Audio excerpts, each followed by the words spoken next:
오늘 우리에게 주시는 말씀 요한복음 18장 12절로 18절까지 말씀입니다. 요한복음 18장 12절부터 18절까지 말씀 우리 같이 한 목소리로 읽겠습니다. 이에 군대와 천부장과 유대인의 아랫사람들이 예수를 잡아 결박하여 먼저 안나스에게로 끌고 가니 안나스는 그 해의 대제사장인 가야바의 장인이라. 가야바는 유대인들에게 한 사람이 백성을 위하여 죽는 것이 유익하다고 권고하던 자라. 시몬 베드로가 또 다른 제자 한 사람이 예수를 따르니 이 제자는 대제사장과 아는 사람이라. 예수와 함께 대제사장의 집들에 들어가고 베드로는 문 밖에 서 있는지라. 대제사장을 아는 그 다른 제자가 나가서 그 문 지키는 여자에게 말하여 베드로를 데리고 들어오니 문 지키는 여종이 베드로에게 말하되 너도 이 사람의 제자 중 하나가 아니냐 하니 그가 말하되 나는 아니라 하고 그때가 추운 고로 종과 아랫사람들이 불을 피우고 서서 쬐니 베드로도 함께 서서 쬐더라. 아멘. 할렐루야. 여전히 살아가는 것이요 그게 쉽지는 않습니다. 어제 전화가 한 통 왔는데요.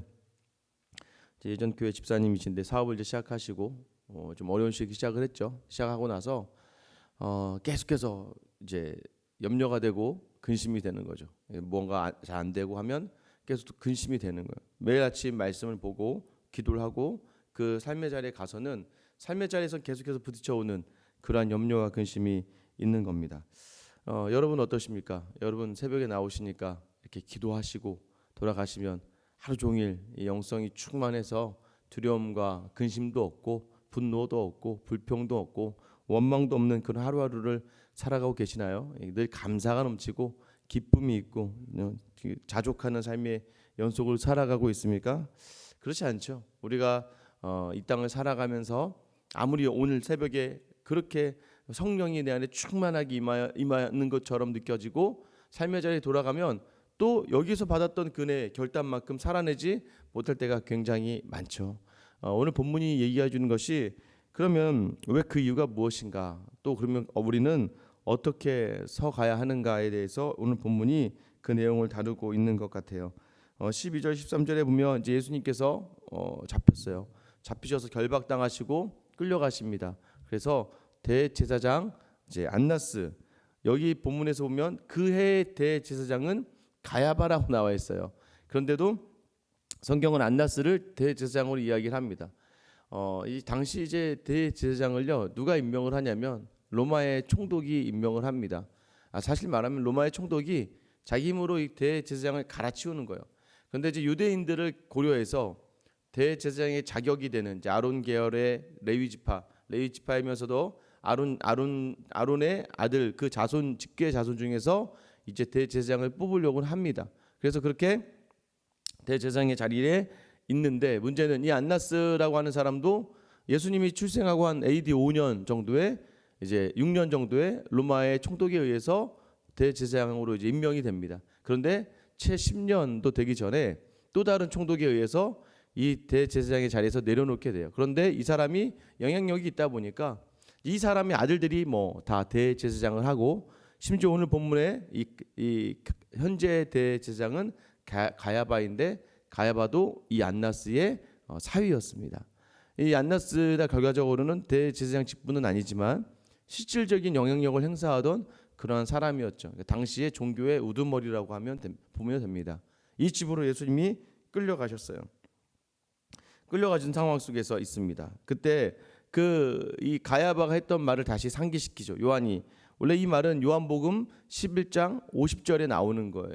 이제 사람들이 예수를 이제 죽이려고 하니까 저 사람 때문에 사람들이 많이 모이니까 야, 우리가 로마가 가만두지 않을 거야. 저 사람이 저렇게 열심히 사람들을 모아서 왕이 되어 버리고 마면 이 로마가 저 사람 때문에 이 유대 땅을 다 쓸어버릴 거야. 어떻게 하면 되나라고 했을 때 그때 가야바가 뭐라고 이야기하냐면 한 사람이 백성을 위하여 죽어서 온 민족이 망하지 않게 되는 것이 너희에게 유익한 줄을 생각하지 아니한도다라고 이야기합니다. 그는 의도적으로 예수를 잡아 죽여서 민족을 위해서 죽이지 뭐 이렇게 이야기한 것인데 사실은 그것은 하나님의 본질, 이 사람의 의도는 다르지만 하나님이 예수님을 통해서 하고자 했던 일이에요. 한 사람의 죽음으로 말미암아 자기 백성이 살아나는 거예요. 이것을 이 가야바를 통해서 이야기하는 것을 오늘 요한이 다시 14절에 상기시키죠. 가야바는 유대인들에게 한 사람이 백성을 위하여 죽는 것이 유익하다고 권고하던 자로라.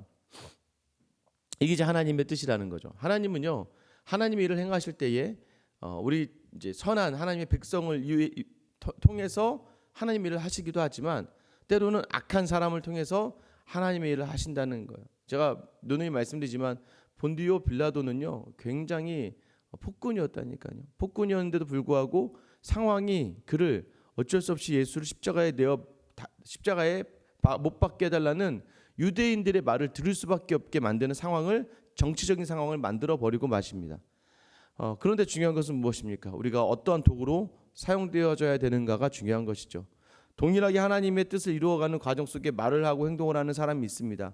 그런데 어떤 사람은요 선한 도구로 말미암아 교회를 위하여 하나님의 나라를 위하여 살아가는 도구가 되는 반면에 어떤 사람은요 그 사람들을 위한 하나의 도구에 지나지 않는, 그래서 약간 악인으로서의 역할을 해야 될 수밖에 없는 사람들이 있게 되는 것이죠. 오늘 가야바와 대제사장 안나스, 이런 사람들이 바로 어쩔 수 없이 그렇게 사용되어질 수밖에 없는, 그렇다고 해서 그렇다고 해서 하나님이 의도적으로 그렇게 한 것이 아니라 그 자신들의 의에 담겨져 있는 뜻대로 자신의 뜻을 버리지 못함으로 말미암아 그렇게 사용되어지는 사람들이 있다는 거예요. 자, 15절 말씀 보면 예수님이 끌려가실 때 시몬 베드로와 또 다른 제자 한 사람이 예수를 따랐다라고 합니다. 다 도망갔었어요. 도망갔는데도 불구하고 그런 거 있잖아요. 엉엉 울면서 그 엄마를 쫓아가는 아이들처럼 멀리 가는 엄마 아빠를 어쩔 수 없이 막 울면서 쫓아가는 거죠. 자기 뜻대로 되지 않고 무섭고 두렵고 떨리는 마음이 있지만 그 예수님을 사랑하는 마음이 있었던 요한과 이 다른 제자를 거의 대부분의 신학자들이 요한이라고 이야기합니다. 베드로와 요한은 특별히 예수님이 사랑했고 예수님을 사랑하는 제자였잖아요. 이들이 이제 대제사장의 집으로 따라가죠. 근데 마침 요한은 이 대제사장과 관계가 좀 있던 사람이었어요. 그래서 그 뜰 안에 쉽게 들어갈 수 있었어요. 요한은 이제 성경에서 보면 이제 부자라고 이야기합니다. 이제 부자였고 또 관계도 있었고 여러 가지 사회적인 지위가 있었던 사람이었던 것 같아요. 그래서 예수님의 집에 따라 들어가게 됩니다. 들어갔는데요. 거기서 좀 우리가 이제 오늘 본문에서 보면 베드로가 어떻게 행동을 취하고 있는지 16절에 보면 베드로는 문 밖에 서 있었다라고 이야기해요. 이게 어제 본문하고도 너무 갑자기 달라진 베드로의 모습을 갑자기 이렇게 온순해졌을까요? 어제만 해도 그 예수님을 잡으러 온 대제사장 총의 귀를 칼로 잘라냈던, 정말 뭐 패기 하나는 뛰어났던, 열정 하나는 뛰어났던 그 베드로가요 오늘은 문 밖에 서서 들어가지도 못하고 있습니다. 예수님을 향해서 볼 때마다 항상 이렇게 얘기했어요. 예수님과 함께 죽을지언정 예수님 배반하지 않겠습니다 라고 얘기했어요. 그리고요 가장 먼저 몸으로 실행하면서 예수님 십자가에 달리시는 것마저도 막으려고 했던 그 열정의 베드로, 패기의 베드로, 그 모습이 온데간데 없다는 것이죠. 신앙생활 하면서요 이런 모습이 굉장히 위험하다는 겁니다. 그러니까 신앙생활 할 때 굉장히 감정적으로만 해서는 안 되는 거예요. 열정적으로만 해서는 안 되는 거예요. 열심으로만 해서는 안 되는 겁니다. 그럼 어떻게 되는 줄 아세요? 이 베드로와 같은 그런 상태를 반드시 경험하게 될 수밖에 없다는 거예요. 세상과 달라요. 교회 일은요 정말 세상과 다릅니다. 왜 다릅니까? 세상은요 정말 치밀하고 열심히만 하면 그 결과물이 딱 나오는 거예요. 그런데요 교회는 그러지 않습니다. 왜냐하면 교회의 모든 이 사역에 열매 맺게 하시는 분은 하나님이시거든요. 여러분 그것을 어떻게 통해서 알 수 있습니까? 제가 이제 요즘에 저도 설교 준비를 하면서 선교 준비를 하고 저와 같은 본문의 다른 목사님들 설교를 이렇게 듣다 처음에는 이제 다른 목사님들 어떻게 설교를 하시나 이 본문을 가지고 이렇게 듣다 보면 뭐 이제 큰 교회 목사님들 이렇게 듣다 보면 간혹 가다가 성경을 해석을 좀 잘못하시거나 좀 주관적으로 하시는 분들도 더러 있으세요. 오히려 그 이제 유튜브에 올라온 작은 이제 개척 교회나 작은 교회 목사님들이 정말 저분 정말 말씀 가지고 정말 피를 토하면서 준비하셨겠구나라고 하시는 분들이 또 더러 있습니다. 그럼 결국은 무엇입니까? 설교를 잘한다고 해서 교회가 부흥하는 거, 그러니까 우리가 소위 말하는 사람이 늘어나는 건 아니라는 것이죠. 신기해요. 그런 거 없습니다. 어떤 목사님이 예전에 한번 저희 신학대원에 오셔서 이런 말씀하셨어요. 천안쯤에서 목회를 하셨는데요. 그냥 시골 교회였대요. 시골 교회였는데 그냥 목회를 이렇게 쭉 하면서 야, 이 교회 이거 언제까지 이렇게 있어야 되나. 한 100명이 채 넘지 않는 교회 매일 똑같이 사역을 하고 그게 10년 이제 넘어가다 보니까 이제 목회자들도 조금은 이제 뭔가 변화되지 않는 상황 속에서 본인 스스로도 굉장히 좀 위축이 되고 또 그렇게 하는 삶이 자기 스스로에게도 좀 돌아오지 못할 일들이 있다 보니까 근데 갑자기 그냥 교회 옆에 그냥 이제 그분이 잘하셨던 건 이제 마을 사람들 중에 어려운 사람들이 있으면 교회 와서 얘기한대요. 우리 땅 좀 사달라고. 그래서 땅을 그냥 이렇게 사줬대요. 교회에서 뭐 땅이 비싸지도 않았으니까. 그다음에 그쪽이 다 재개발이 된 거죠. 그래서 거기 막 아파트 단지가 확 들어오면서 지금은 한 2,000명, 3,000명의 성도들이 그럼 자기가 뭐 한 거는 별로 없었다는 거예요. 그냥 있다 보니까 갑자기 어느 날 15년째부터 사람들이 몰려오더라. 그러니까 사역이 내 열심대로 열매 맺어지지는 않는다라는 것이죠. 그런데 중요한 건 무엇입니까? 그렇다고 해서 우리가 열심히 하지 말자 이걸 얘기하는 것이 아니라 하나님의 은혜를 넘어선 과도한 열정은 때로는 오늘 베드로와 같은 자기 스스로 비참하고 수치스럽고 나약한 연약한 모습 속으로 나아갈 수 있다는 거예요. 왜요? 내 기대가 또 무너졌기 때문입니다. 저는 오늘 그래서 본문에서 보면은요, 여종이 베드로에게 물어보지 않습니까? 요한이 보니까 베드로가 못 들어와요. 그래서 문 지키는 여종한테 저 사람 좀 데리고 들어오세요라고 얘기해줘요. 여종이 가서 이제 그 사람을 딱 데리러 보니까 베드로인데, 예수님과 함께 있는 걸 자주 봤거든요. 당신 그 제자 아니었어요? 라고 물어보니까 이 베드로가 뭐라고 이야기합니까? 17절 말씀이죠. 문 지키는 여종이 베드로에게 말하되 너도 이 사람의 제자 중 하나가 아니냐 하니 그가 말하되 나는 아니라 하고. 여러분 이 고백도 은혜일 수 있어요. 이전까지는 내가 제자예요 예수님. 나 같은 제자가 어디 있습니까 예수님. 난 예수님을 위해 목숨을 바칠 거예요. 난 예수님을 위해서 나의 모든 걸 던질 거예요. 예수님 그렇게 하지 마세요. 예수님 그렇게 하는 것이 아닙니다라고 할 정도의 그 열정. 여러분 제가 이제 교회 사역을 이렇게 하다가 만약에 저한테 목사님 그렇게 하시지 마세요. 예배에 그냥 주일 예배만 오고 가시는 분이 저한테 그렇게 이야기할 수 있을까요? 예배만 오셔서 예배드리고 가시는 분이 어떻게 저한테 목사님 그렇게 하지 마시고 이렇게 하지 마시고 이렇게 하지 마세요라고 얘기 못합니다. 최소한 저에게 목사님 그건 아닌 것 같고요. 이건 이렇게 해야 될 것 같아요라고 얘기하실 정도 되실 분이면 어떤 정도입니까? 정말 교회에서 열심을 다하고 최선을 다하고 자기의 물질과 자기의 시간과 자기의 정성을 다했던 분들이 교회를 사랑하는 마음으로 저에게 와서 그런 얘기를 하실 수 있는 것처럼 베드로는 항상 이거였다고요. 나는 제자예요. 나 같은 제자가 어디 있습니까 예수님. 이렇게 살아갔던 그 제자의 이 마지막 예수님 죽음 앞에서 어떤 상황이 됩니까? 나는 아니에요. 나는 제자가 아니에요. 나는 아무것도 아닙니다. 여러분 우리가 생각하는 우리의 열심과 열정으로 하는 모든 사역의 끝이 그렇게 하지 말자는 게 아니라 예수 그리스도를 온전히 담아내지 못하는 헌신과 섬김은요 오히려 나로 하여금 굉장히 피폐하게 만들어지는 거예요. 굉장히 열심을 강조하는 교회들이 많죠. 저는요 얼마 전에 이제 이전 교회 한 자매를 봤어요. 어떤 자매냐면 이제 목사님 중에 이제 개척을 하면서 이제 청년 중에 괜찮은 자매 둘을 이제 좋은 직장에 다니고 좀 수입도 괜찮은 이제 자매를 이렇게 같이 가자 해서 데려간 거예요. 이제 30이 될 쯤에 이제 따라 나가서 근 10년 동안을 그러니까 물어보니까 뭐 교회도 이제 뭐 많지도 않은데요. 목사님이 계속 막 행사를 하는 거예요. 막 15주짜리, 16주짜리를 계속 막 1주차 뭐 만남하여 그러니까 매주마다 막 새신자를 막 직장 동료를 만나서 막 뭘 사줘야 되고 막 그 프로그램에 의해서 막 뭘 줘야 되고 막 집으로 초대해서 밥도 먹여야 되고 막 그 15주 딱 하고 나서 전도했는지 안 했는지 이거 가지고 전도가 안 되면 왜 전도를 못 하냐고 하면서 계속 이렇게 막 계속 한 거예요. 그렇게 몇 년을 보냈냐면 그렇게 10년을 보내다가 문득 깨달은 건 뭐예요? 뭔가 잘못됐구나. 뭔가 잘못됐다. 기쁨이 없고 의무감만 있고 책임만 있고 나중에 자기는 신앙에 대한 감사와 기쁨과 만족은 하나도 없게 됐다는 것이죠. 열심으로 신앙생활을 하던 끝이 바로 그렇게 초라해질 수밖에 없는 내가 지금 뭘 한 거지? 내가 지금 뭘 하고 있는 거야? 라고 돌아보게 되는 것이죠. 여러분, 베드로가 그런 상황이었어요. 18절 말씀, 베드로의 이 모습을 적나라하게 표현하고 있습니다. 그때가 추운 고로 종과 아랫 사람들이 불을 피우고 서서 쬐니 베드로도 함께 서서 쬐더라. 그냥 이 문장이요, 추웠대요. 이제 이렇게 그 상황의 어려움을 이야기하는 거예요. 추웠다. 또 하나는 무엇입니까? 그 대제사장의 또 바리새인들의 종과 아랫 사람들과 함께 그 옆에 있는 사람처럼, 무엇입니까? 세상의 힘 아래, 세상의 그런 능력 아래, 세상의 권세 아래 사로잡힌 사람들과 동일하게 비참하고 수치스러운 모습으로 그 자리에 있는 자기 자신을 발견하게 되는 거예요.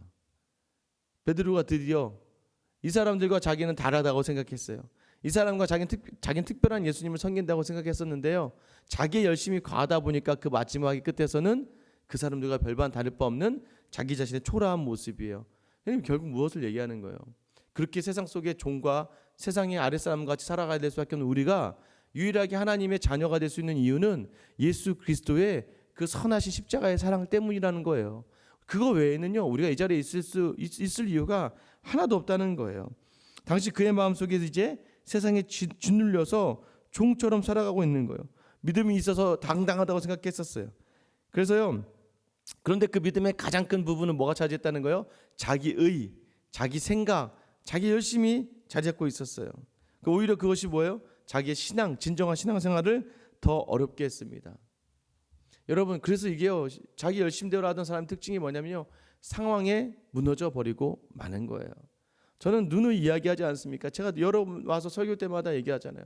사람이 악한 사람이 어디 있습니까?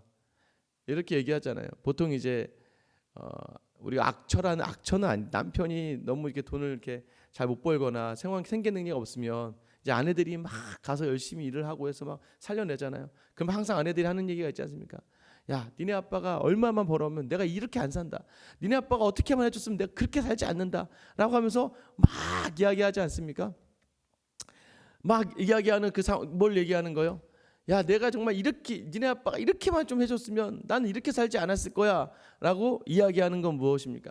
상황 때문에 어쩔 수 없잖아. 이 상황을 내가 어떻게 이 상황, 너도 이 상황이 한번 대봐. 이 상황 속에서 어떻게 할 수밖에 없지. 사람이요, 그러면서 얘기하죠. 내가 넉넉하게만 있어봐라. 나도야 마음껏 나눠주고, 나도야 웃으면서 어디든 가서 하하호 하면서 살 수 있어. 이런 표현들 많이 하는 분들도 더러 있죠. 왜 그렇습니까? 다들 이렇게 생각해요. 내가 지금 여유가 있지 않고, 내가 지금 편하지 않고, 내가 안에 평강이 없는 것을 자꾸 다른 사람에게서 이유를 찾고, 내게 주어진 환경과 상황 속에서 이유를 찾기 시작하는 거예요. 내 열심으로 하다가 뭐가 안 되면 그때는 답이 안 나오잖아요. 왜냐하면 그동안 내 힘으로 살았는데 뭐가 나오겠어요. 그런데 그게 은혜가 뭐냐면, 내 힘으로 살다가 마저도 무언가 한계에 부딪혀서 내 힘으로 사는 게 아니구나, 내 뜻대로 되는 게 아니었구나를 깨닫는 그 순간이 오히려 복일 수 있는 것은, 이것이 나는 여전히 상황에 좌우될 수밖에 없는 연약한 인생이구나. 예수님이 기세등등하며 막 사람을 고치고 할 때는 베드로는 또 그 상황 속에서 자신이 마치 제자가 된 것처럼 느꼈단 말이에요. 근데 예수님이 결박당하고 잡혀가는 모습 속에서는, 그 상황 속에서는 베드로도 자기 자신도 초라한 사람처럼 느껴질 수밖에 없었다고요. 그러나 예수님의 발걸음 어땠습니까? 당당하시지 않으셨나요? 십자가를 지러 가시는 그 길이요, 당당하셨어요. 왜요? 예수님은 항상 자기 뜻대로 살지 아니하고 하나님의 뜻대로 그 모든 것을 따라 살았기 때문에 여전히 이 모든 일 뒤에 일하실 하나님을 기대할 수 있었다고요. 우리의 삶은 어떻습니까? 여전히 새벽에 말씀을 딱 듣고 나면 다 이길 것 같아요. 그죠? 오늘 말씀 듣고 나고 기도 딱 하고 나면요, 그래, 오늘 믿음 안에 살아야지 라고 생각합니다만은, 사실 저도 그러지 않아요. 이렇게 하고 갔다가도요, 딱 집에 들어간 순간부터 막 애들이 막 뛰어다니고 막 밥 안 먹는다고 떼 부리고 막 자기 맘대로 뭐 심지어는 아예 옷 입히는데 옷도 이거 자기 마음에 안 들다고 떼 부리며 갑자기 안에서 또 막 성질이 확 나기 시작하는 거죠. 그러면 어떻게 합니까? 꿀밤도 한 대 쥐어 박는 거죠. 쥐어받고 나면 애 울고 그러면 또 갑자기 또 잠깐 생각하면 내가 지금 뭐 하고 있나라는 생각이 들 때가 참 많죠. 어쩔 수 없어요. 여기서는 그래, 가서 믿음의 아버지처럼 목사니까 또 가서 아이들 어떻게든 품어야지. 그게 품어집니까? 안 되는 존재임을 계속해서 보게 되면서, 그럼에도 불구하고 오늘 이 베드로를 예수님이 포기하지 않으셨다는 거예요. 자기를 부인하는 나는 그의 제자가 아니야. 나는 그를 몰라. 라고 이야기하는 그 베드로를 예수님은 포기하지 않으셨어요. 그래서 우리는 여전히 우리가 해서 되는 게 아니라요. 여전히 우리는 계속해서 이런 실수를 하게 될 것입니다. 그런데 예수님이 우리를 포기하지 않으세요. 계속해서 우리를 다가오세요. 그래서 여러분, 제가 여러분에게 말씀드렸잖아요. 실수하고 실패할 때는 웃으시라니까요. 역시 나는 죄인이구나. 어쩔 수 없구나. 그런데 우리 주님이 아니면 나는 살아낼 수가 없구나. 그래서 주님이 여러분을, 특별히 여러분을 이 비가 오는 와중에서도 이 새벽의 자리를 인도하신 이유가 무엇이겠습니까? 여러분을 또 특별히 사랑하셔서 이 와중에, 그렇다고 여러분이 이 새벽에 힘들어, 어려워, 그렇게 잠을 청한다 해서 예수님이 뭐 마음 상하고 그러지 않으세요. 그래, 그럴 땐 또 그렇게 되는 것이죠.